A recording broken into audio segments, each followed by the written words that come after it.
America, the land of muscle, innovation, and a spirit of freedom. Today, we're digging into the archives to bring you 5 exhilarating examples of American ingenuity and performance that have largely been forgotten.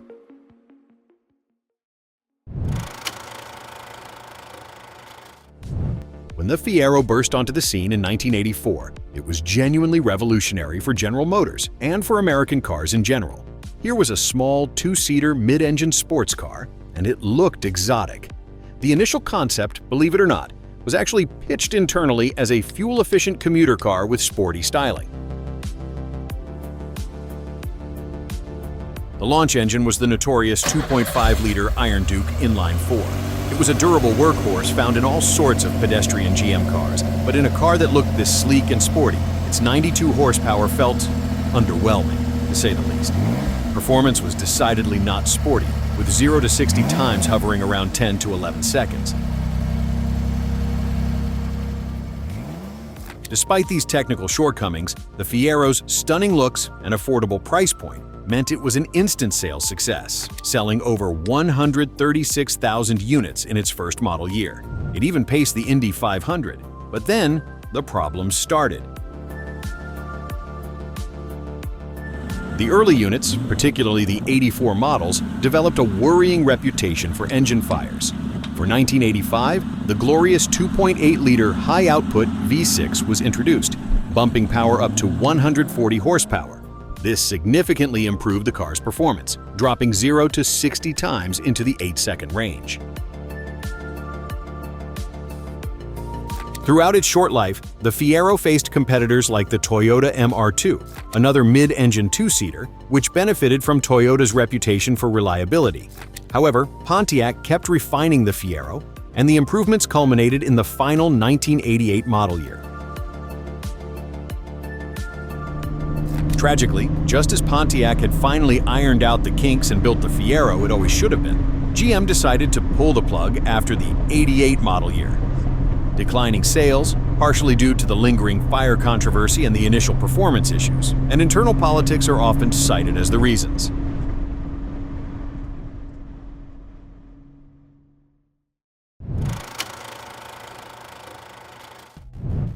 Now, the Stealth has a fascinating story because it wasn't just a Dodge. It was a product of the Diamond Star Motors, a joint venture between Chrysler and Mitsubishi, alongside its very famous twin, the Mitsubishi 3000 GT.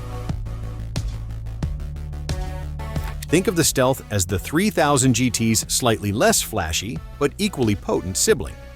When it debuted for the 1991 model year, it landed with a bang, offering sleek, futuristic styling that was a stark departure from traditional American muscle cars. Underneath that bodywork, which initially featured pop-up headlights, the powertrain options varied quite a bit. The base models got a 3-liter V6 producing a modest 164 horsepower, while the RT models generated 222 horsepower. But the real beast, the car that cemented the Stealth's place among the era's performance elite, was the RT Twin Turbo. It packed twin turbochargers, initially putting out 300 horsepower, later bumped to 320. The turbo models came standard with a sophisticated all-wheel drive system, and the early turbo models even boasted 4-wheel steering and electronically controlled suspension, although some of these high-tech features were phased out in later years to simplify the car and potentially reduce costs. Performance figures for the Turbo were genuinely impressive for the time, capable of hitting 60 miles per hour in the low 5-second range and reaching a top speed well over 150 miles per hour. This put it squarely in contention with the other Japanese legends, like Toyota Supra and Mazda RX-7, as well as challenging the Chevrolet Corvette. However, being a badge-engineered twin meant the Stealth often lived in the shadow of the Mitsubishi 3000 GT, which arguably had a stronger brand identity in the performance car world at the time. While built in the US by American workers, the Stealth wasn't seen as a purely American design by some purists, which might have also contributed to its slightly lesser status compared to, say, a Corvette or a Mustang.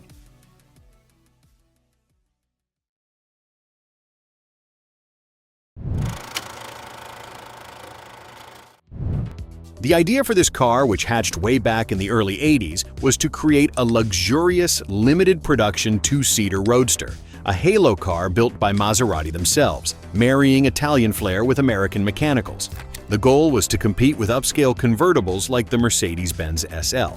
The reality, however, turned out to be significantly less glamorous than the concept. The TC was fundamentally based on Chrysler's ubiquitous and decidedly not exotic K-car platform. This front-wheel drive architecture was a world away from the sophisticated rear-wheel and all-wheel drive layouts of its competitors. It had a distinct look with its signature removable opera window hardtop and a manually operated cloth soft top, but it never quite escaped the visual similarities to other, much cheaper Chrysler products of the era. Things get even more complicated when you look under the hood, because the TC came with 3 different engine options over its short run, none of which truly delivered the performance expected of its price tag or exotic badging. The base engine was a Chrysler 2.2-liter turbocharged inline-4, making around 150 to 160 horsepower. Then there was the truly unique and now most sought-after engine, the Maserati engine, offered only in 1989 with about 200 horsepower. Finally, and perhaps most bizarrely, the most common engine, especially in later 1990 and 91 models, was a perfectly ordinary 3-liter V6 sourced from Mitsubishi, producing around 140 horsepower. Predictably, the market reception was disastrous. The TC was plagued by delays getting to market, and when it finally arrived, the price tag was astronomical, starting around $33,000 and climbing. Consumers and automotive journalists quickly saw past the Italian veneer and the Maserati badge, recognizing the K-car underpinnings and the unimpressive performance for the money. It's forgotten in the sense that it failed spectacularly and quickly faded from relevance as a competitive vehicle, but it's also unforgettable for the sheer audacity of its concept and execution.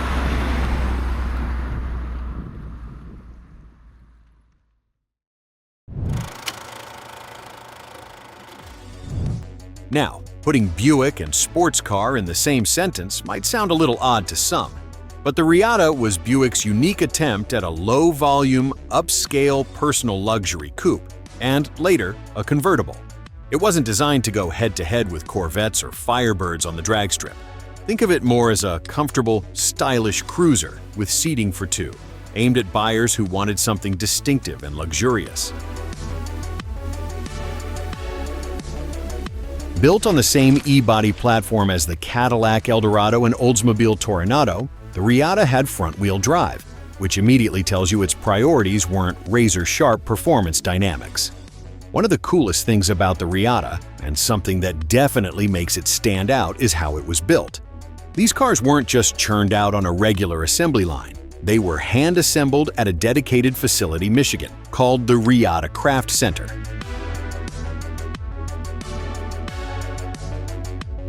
Under the hood, the powertrain was pure Buick, the reliable and torquey 3.8-liter V6 engine, making 165 horsepower and 210 pound-feet of torque.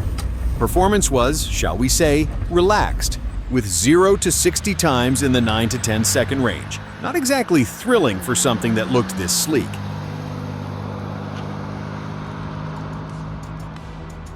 But the real party piece for the early models was the futuristic and, let's be honest, quirky, dash-mounted CRT touchscreen display, known as the Graphic Control Center. It was incredibly high-tech for its time, but also prone to failure, and was replaced by a more conventional button and LCD setup for the final 1991 model year.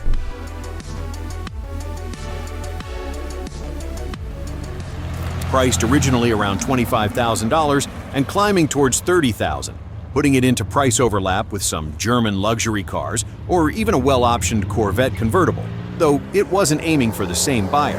It may not be a sports car in the traditional sense, but it's a forgotten piece of American automotive history, a comfortable, stylish, and surprisingly unique two-seater that deserves a little more recognition.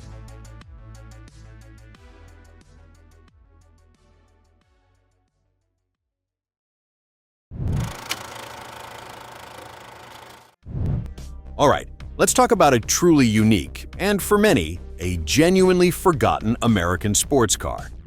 The Panoz Esperante.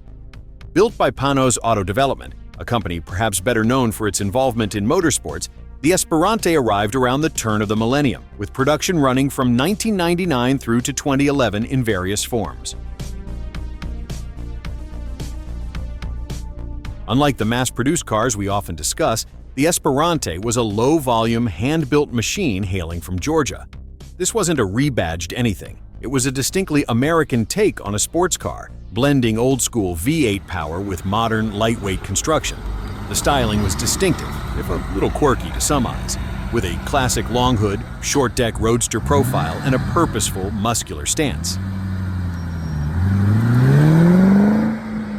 Underneath that hood lay an American V8, specifically variants of the Ford modular 4.6-liter V8, particularly the 32-valve versions similar to those found in the Mustang SVT Cobra. In the initial Esperante GT models, this engine produced around 305 horsepower and 320 pound-feet of torque. Higher performance versions, like the GTLM, received a supercharger, significantly boosting power to around 420 horsepower.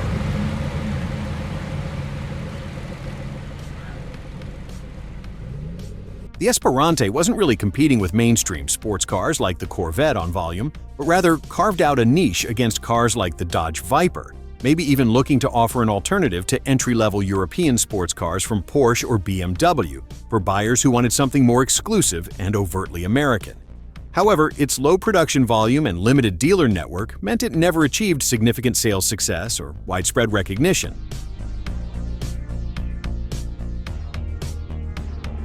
Where the Esperante truly solidified its legacy, and why the GTLM variant is particularly significant, is in motorsport.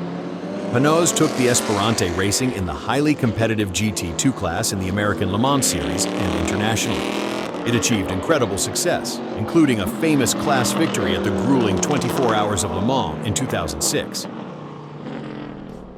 Despite its Le Mans triumph and its unique blend of American V8 power and advanced construction, it remains largely forgotten by the wider automotive world.